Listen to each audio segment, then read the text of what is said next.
Frères et sœurs, je ne sais pas si vous avez remarqué, mais toutes les lectures que nous venons d'entendre aujourd'hui, ça parle de quoi? Ça parle d'appel et de mission.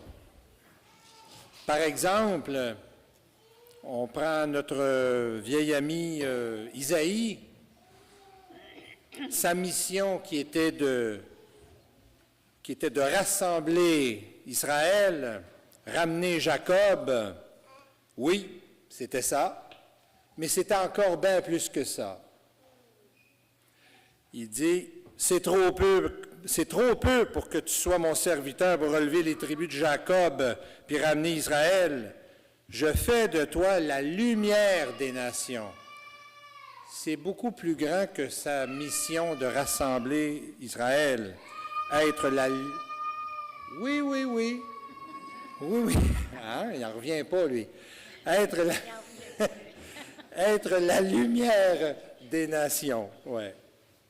Le psaume nous le dit aussi, hein? « Me voici, Seigneur, je viens faire ta volonté. » C'est un appel. Qu'est-ce qu'on répond lorsqu'on ressent l'appel du Seigneur?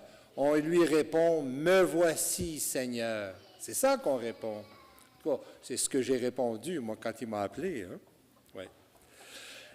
L'Évangile, mais il y a aussi notre ami Saint Paul. Hein? Saint Paul, lui, sa mission, oui, il a fondé des églises, surtout en Grèce, mais le but ultime, c'était de propager l'Évangile pour nous la faire connaître, cette bonne nouvelle.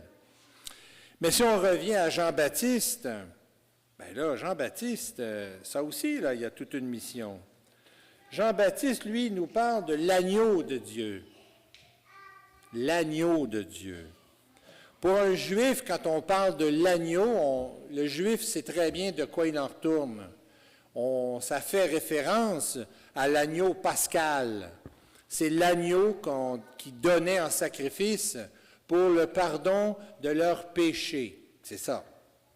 Mais quand Jean-Baptiste parle de l'agneau de Dieu, ben là, c'est Dieu qui offre en sacrifice son propre Fils, tel un agneau.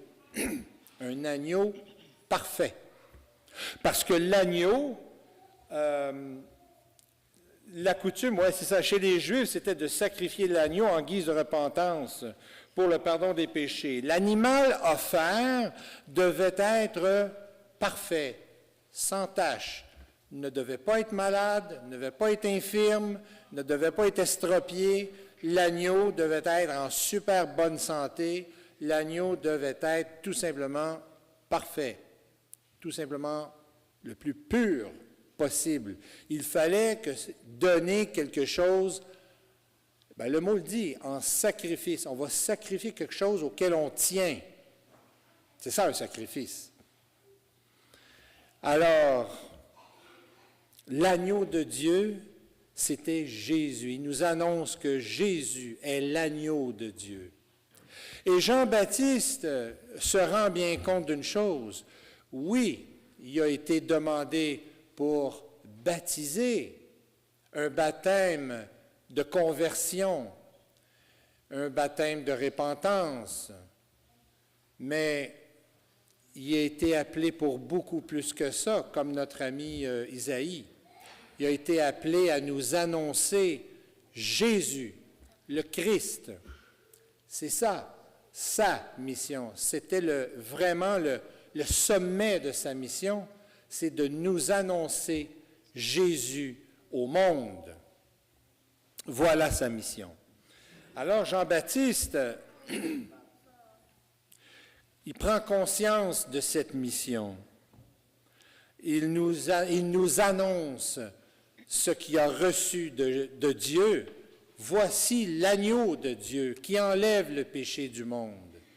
Et frères et sœurs, nous sommes donc invités, nous autres aussi, à reconnaître, comme Jean-Baptiste, à reconnaître dans l'Eucharistie que nous allons partager tantôt, que c'est l'agneau de Dieu qui enlève le péché du monde.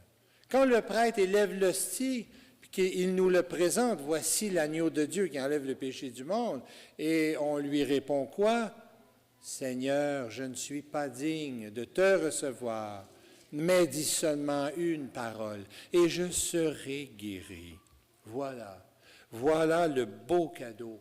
Voilà ce que Dieu nous a offert, pas pour le salut de quelques élites, pas pour le salut de seulement le peuple juif, non, mais pour toute l'humanité. Nous autres aussi, c'est ça que ça veut dire. C'est pour toute l'humanité, toute l'humanité. Alors, frères et sœurs, pensons-y quand on ira communier, partager le pain tantôt, c'est l'agneau de Dieu. Amen.